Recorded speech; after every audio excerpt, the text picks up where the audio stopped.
Muito obrigada, Eliana, por estar aqui, né? Se dispor a conversar um pouquinho, para a gente ter essa conversa, né? Para escutar um pouquinho da sua experiência, como você tem se sentido no decorrer do processo. E eu queria começar assim, sabendo um pouquinho de você. Primeira coisa, assim, o que fez você decidir passar em sessão comigo, por exemplo, né? O que fez você falar assim, ai, é a Camila, é com ela que eu quero tentar dessa vez?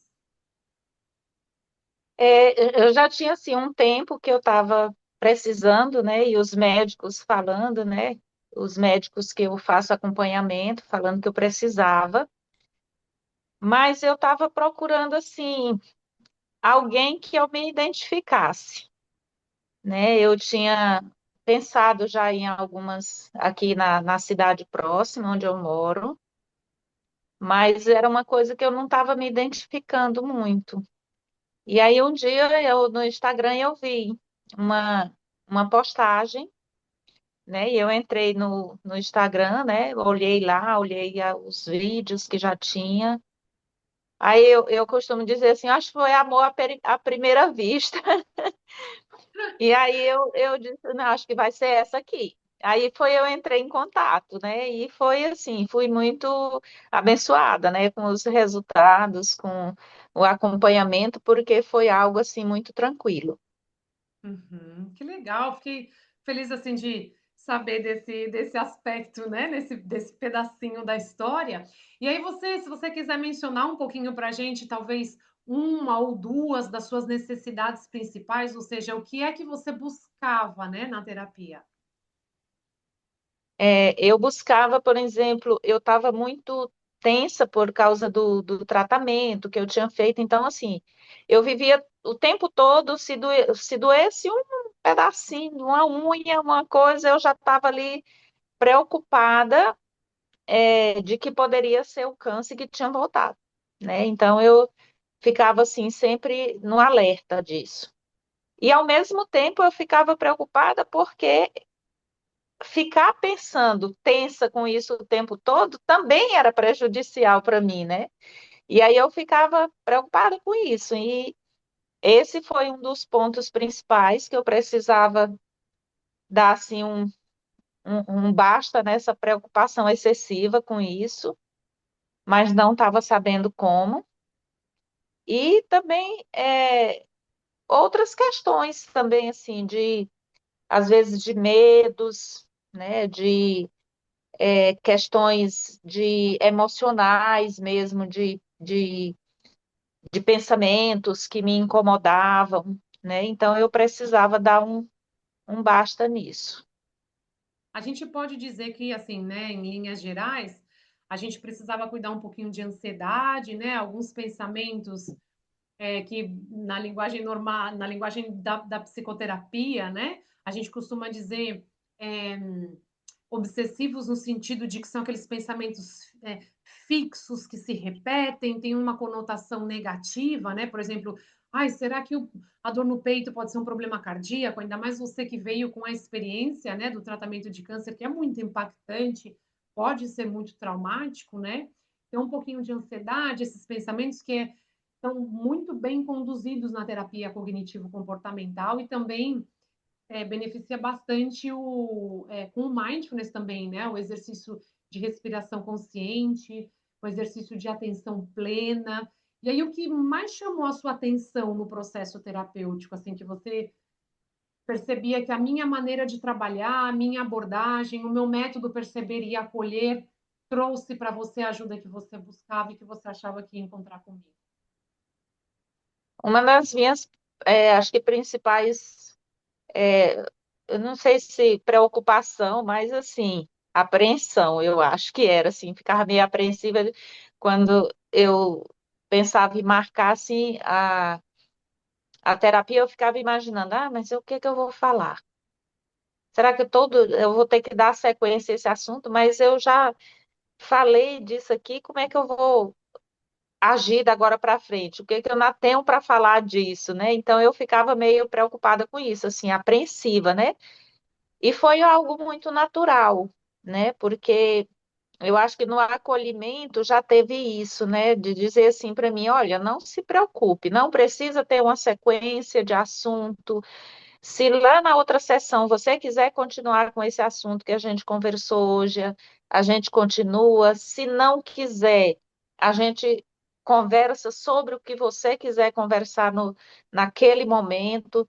Então, isso foi algo que me tranquilizou, né? E que eu vi que fazer a terapia era algo muito bom, porque não precisava eu estar ali imaginando o que que eu ia dizer, o que que eu ia falar, porque tudo ia acontecer naturalmente.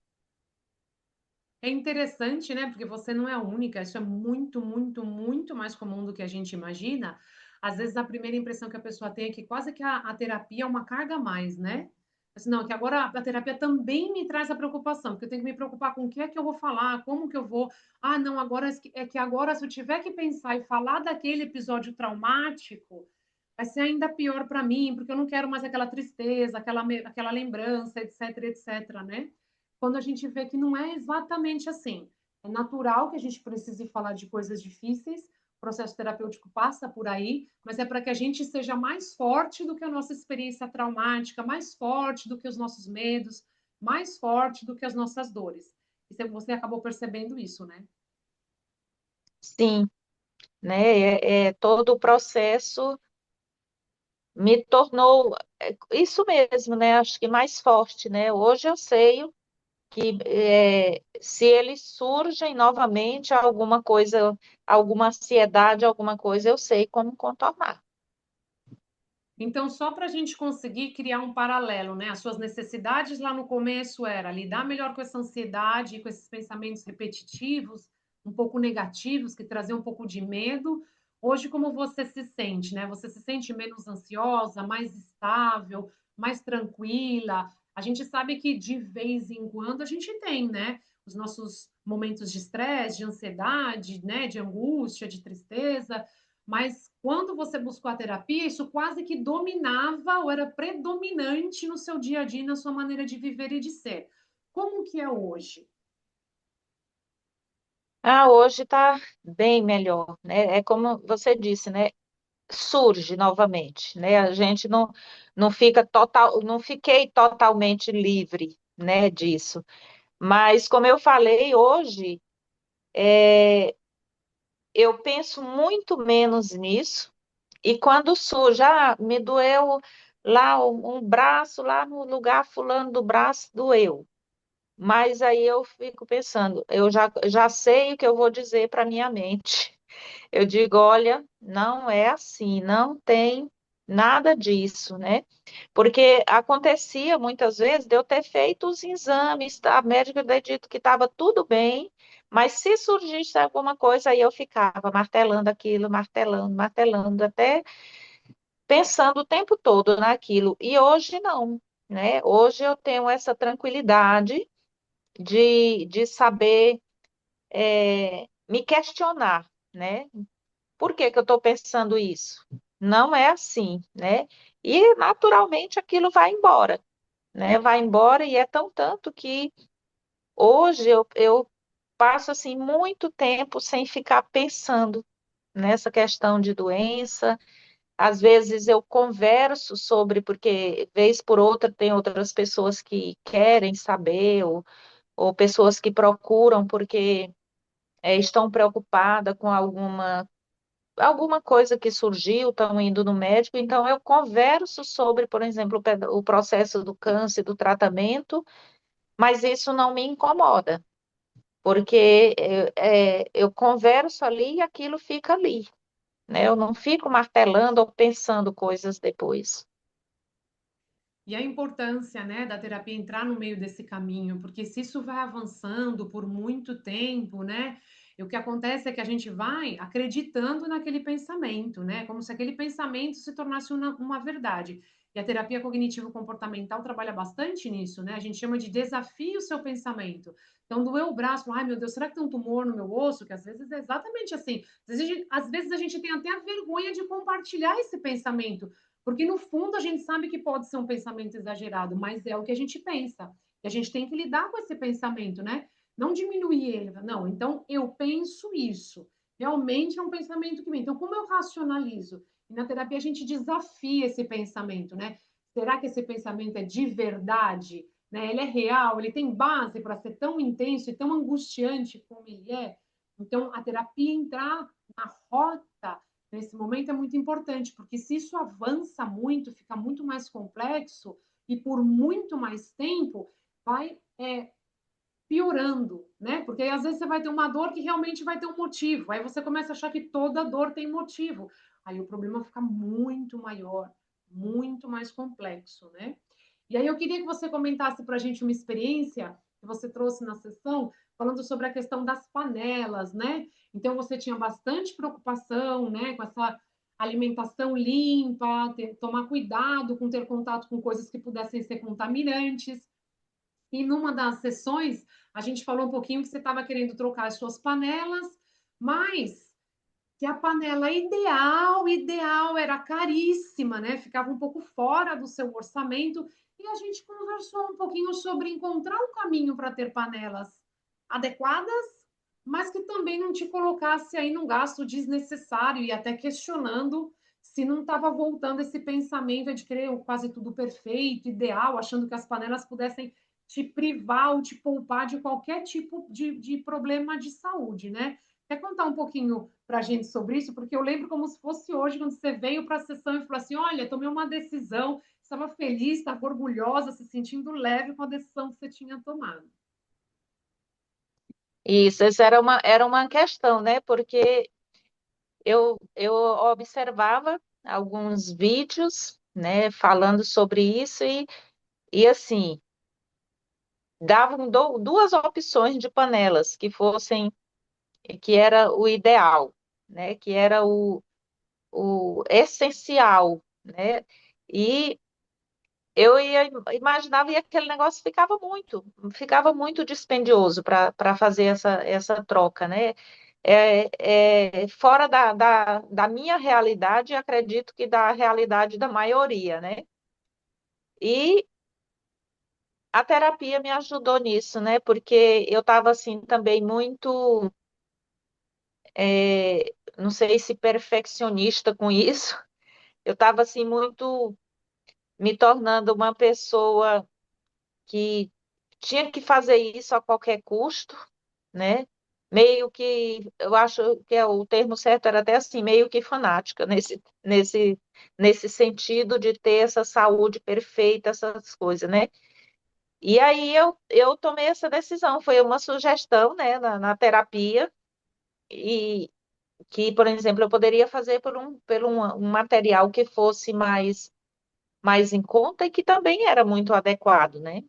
E depois foi interessante que até mesmo um oncologista, né, passou uns vídeos sobre isso e era uma das panelas também que ele indicava, né? Ele falava assim para a gente que era uma coisa mais em conta que daria para a gente trocar a de alumínio por uma de inox, por exemplo, que era mais em conta. E hoje eu tenho minhas panelas de inox, né? Troquei já um bocado, estou fazendo aos poucos, né? E a gente tá. E tô tranquila sobre isso, né? Não tô mais assim, com aquele fanatismo. Até porque na terapia foi me alertado assim: quem que é perfeito? Né? Nós não tem ninguém perfeito, então todo mundo está sujeito a adoecer, inclusive eu, por mais que vou cuidar da saúde, me alimentar direito, isso pode acontecer. É bem curioso, né?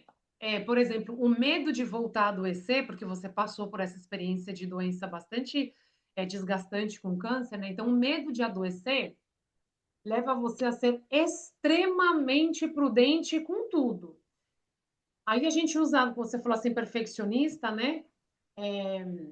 Às vezes também na maneira coloquial, às vezes a gente fala assim, bitolada, né? Em termos terapêuticos, a gente usa mais a palavra obsessiva, né? Que eu sei que é um pouco forte, mas é o termo técnico, né?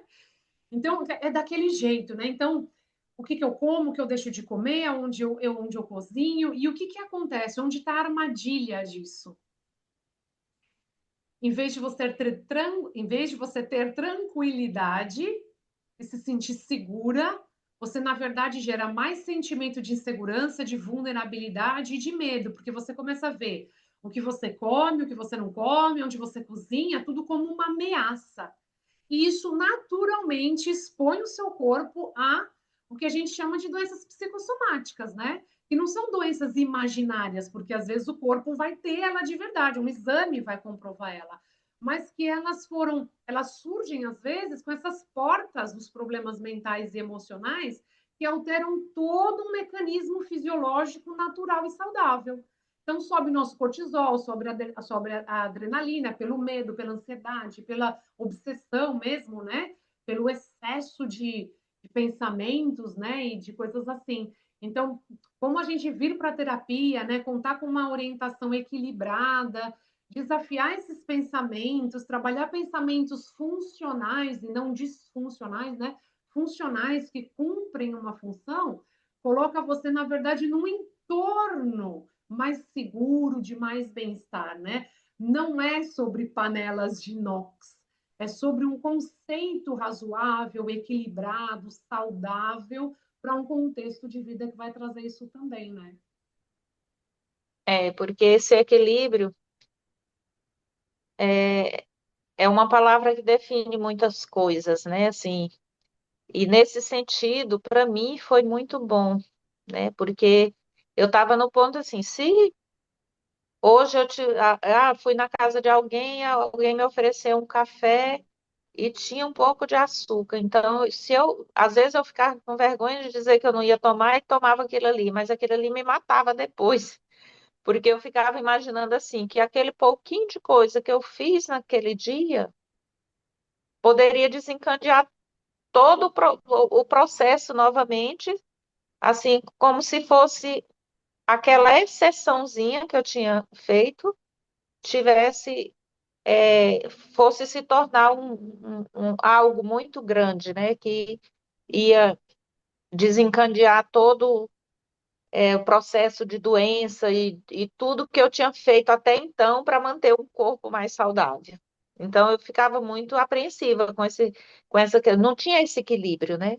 Na verdade era isso, eu não tinha esse equilíbrio para saber que tudo não precisa ser uma regra mesmo assim, né? Que eu posso ter exceções que tem coisas que às vezes o consumo não é tão saudável, mas que uma exceção não vai me fazer adoecer de uma hora para outra, porque eu abri uma exceção e pude ser feliz, né, naquele momento ali de estar comendo alguma coisa que eu goste.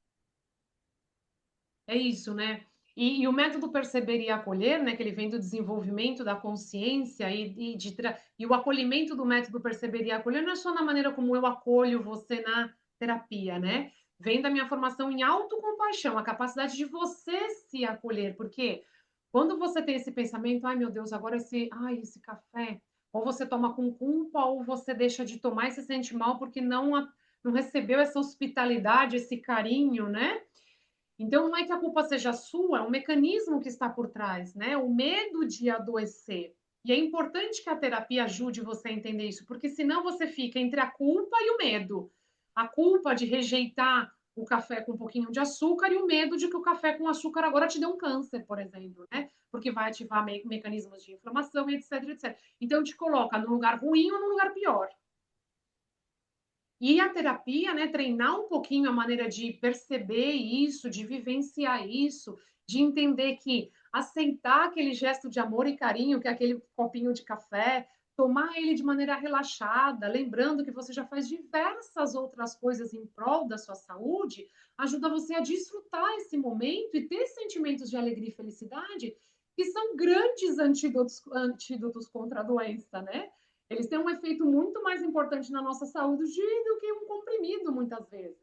Então, é esse lugar importante de equilíbrio, de bem-estar, de maneira geral, que o método perceber e acolher traz. Você consegue se acolher como, não, eu já faço muitos esforços, esse cafezinho não vai fazer mal, não anula todos os outros esforços e critérios, bons critérios que eu tenho para cuidar da minha saúde, né? É isso, né? E é, eu lembro assim que eu estava tão obsessiva por essa questão, porque isso me atrapalhava até no sono, né? E assim, depois da terapia, eu passei a dormir melhor, né? Eu percebi assim que acho que nem sonhar eu não andava sonhando quando dormia, né? E agora, assim, praticamente todas as noites que eu durmo, quando acordo, eu consigo lembrar que sonhei alguma coisa, né? Porque eu acredito que dormi mais profundamente. Então, assim, o sono melhorou consideravelmente, né? Eu acordo ainda, assim, não durmo a noite toda sem acordar, mas quando eu acordo, eu pego no sono mais rápido, né? Tenho dormido muito melhor, sem sombra de dúvidas. E a gente também precisa levar em consideração a sua idade, a questão da menopausa, afeta bastante a qualidade do sono. E eu lembrei aqui de uma vez que você chegou toda contente na sessão, falando que acho que foi o que o seu marido colocou o cachorrinho para fora, né, do quarto, e você nem Isso, se deu conta. E você falava assim: imagina, qualquer barulhinho me despertava antes, nunca que meu marido ia colocar, levantar, abrir porta, colocar o cachorrinho para fora e eu não ia ter acordado. Você lembra? lembro. Ela gostava de dormir dentro do quarto, né? E por causa do ar-condicionado muito quente. E aí, sempre que ele ia colocar ela para fora, acordava, porque mexia, eu acordava, né? E nesse dia foi uma forma de perceber que eu estava dormindo melhor, né? Porque ele levantou, botou ela para fora e eu nem vi, né? Vim quando eu acordei depois, já acho que já na madrugada, foi que eu vim perceber que ela não estava mais lá dentro do quarto. Que legal, muito legal. Bom, a gente continua conversando um pouquinho, mas eu queria deixar esse registro, encerrar esse registro aqui, agradecendo a confiança no meu trabalho e também te parabenizando por todo o seu envolvimento no processo, né? A gente sabe que sair do lugar onde você estava para chegar no lugar onde você chegou envolve muito empenho da sua parte, né? Esforço, mudar não é fácil, não é fácil mesmo, mas eu sempre falo, né? Pessoas que não desistem de si mesmas conseguem grandes coisas, se você conseguiu. E esse é um mérito seu, porque no fim eu sou só uma ponte entre aquela versão da Eliana mais ansiosa, mais instável, né? E que provavelmente ia viver cada vez pior, com menos tranquilidade mental, com menos saúde mental e emocional, e que conecta aí com a Eliana de agora, né? Mais consciente, que sabe se acolher, que sabe se demonstrar compaixão, que sabe ter equilíbrio, bem-estar, que dorme melhor, que sorri mais. Eu sou a ponte, mas você precisa estar muito envolvida nesse trabalho e você sempre estava, né? Sempre estava, e mesmo sendo tão difícil processar certas vivências, né? Aí você estava entregue no processo e fazendo o seu melhor. Então, também queria registrar aqui os parabéns que você merece por isso. Ah, obrigada, né? E a gente sabe que é um esforço de cada dia, né? Hoje, na hora que eu tô, às vezes eu tô ali lavando a louça e pensando, já começando a pensar em pensamento para ali, para ali, para ali, pensamento surgindo para todo lado, aí eu paro, né? Sigo aquilo ali, paro, respiro fundo e para me concentrar no que eu estou fazendo para que a ansiedade não tome de conta. Eu Muito tenho feito isso, né? Quando percebo que vai surgir alguma coisinha, é a hora de eu parar e me conectar, e a questão do acolher mesmo, né? E poder dar um respirar fundo, porque aquilo ali ajuda a aliviar ali, parece que até o coração acalma mais. E acalma mesmo, né? A gente assumir o controle de volta, né? Não deixar a mente ir navegando aí à deriva por onde ela quiser ir, né? A gente precisa assumir o controle. A mente precisa ir por onde a gente decide que ela tem que ir, né? A gente é a dona da nossa mente. Ela é muito poderosa, né? Ela está lá trabalhando nos bastidores. O nosso mundo inconsciente é grande, tem o seu poder aí, a sua influência, mas desde que a gente trabalhe também o nível de consciência importante, a gente consegue ter saúde, né, e bem-estar, que é o mais importante, né? E trabalhando em todos os aspectos do bem-estar. né? O bem-estar mental, bem-estar emocional e bem-estar físico, porque a gente percebeu aqui nessa conversa que tudo está conectado, né? E esses pilares precisam ser vistos desta maneira, né? É uma engrenagem, a gente cuida bem, um vai impactar no outro, um vai ajudar o outro, e aí a gente se sente melhor. Então, muito obrigada por essa conversa, viu? Obrigada a você por ter confiado e me escolhido, né, também. Eu agradeço. Muito obrigada.